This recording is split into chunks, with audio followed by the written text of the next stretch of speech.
Hi అండి. ఒక పూర్తి కొబ్బరికాయని కుక్కర్‌లో వేయండి. మనం ఎక్కువగా మిల్లుకి కూడా ఎళ్ళే పని లేదండి. ఇంట్లోనే స్వచ్ఛమైన కొబ్బరి నూనె అయితే ఈ విధంగా తయారు చేసేసుకోవచ్చు.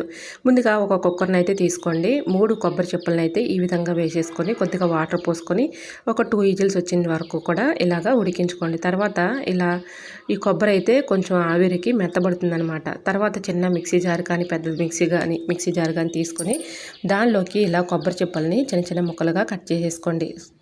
సో ఇలా కట్ చేసుకున్న తర్వాత కొద్దిగా వాటర్ పోసేసుకొని పౌడర్ లాగా అలా మిక్సీ పట్టేసుకోండి. ఈ పౌడర్ని ఏదైనా ఒక నాప్కిన్ తీసుకొని నాప్కిన్లోకి ఈ పౌడర్ అంతా వేసేసి కొద్దిగా నీళ్ళు పోసుకుంటూ ఇలా కొబ్బరి వాటర్ అంతా కూడా తీసుకోండి. ఈ కొబ్బరి వాటర్ని పక్కన పెట్టేసి ఈ పౌడర్ ఉంది కదండి, మనం వడకట్టుకున్నటువంటి ఈ కొబ్బరి పౌడర్ని పక్కన పెట్టేసుకోండి.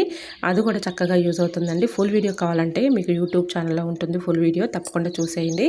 చాలా ఈజీగా ఇంట్లోనే స్వచ్ఛమైన కొబ్బరి నూనె అయితే ఇలా అయితే రెడీ చేసేసుకోవచ్చు. ఇలా అయితే నేను ఒక నాప్కిన్ పెట్టేసి ఇలా కొద్దిగా కొబ్బరి పౌడర్లో వాటర్ పోసేసి ఈ విధంగా చేతితో మొత్తం కూడా ఇలా అనుకుంటే చక్కగా కొబ్బరి పాలు అనేవి వస్తాయన్నమాట.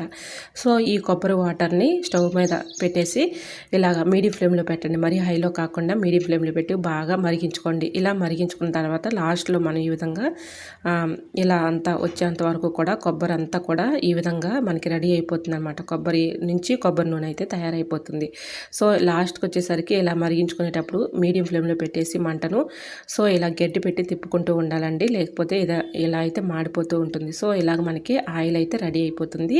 తర్వాత ఒక గాజు జార్ తీసుకుని దానిలోకి ఇలాగ కొబ్బరి నూనె అయితే స్ట్రైన్ చేసుకోవచ్చు. ఇంట్లోనే ఈజీగా కుక్కర్లో వేసుకొని కొబ్బరి నూనె అయితే తయారు చేసేసుకోవచ్చు. ఫుల్ వీడియో మన యూట్యూబ్ ఛానల్ని తప్పకుండా చూడండి. మరి ఈ వీడియో మీకు నచ్చితే తప్పకుండా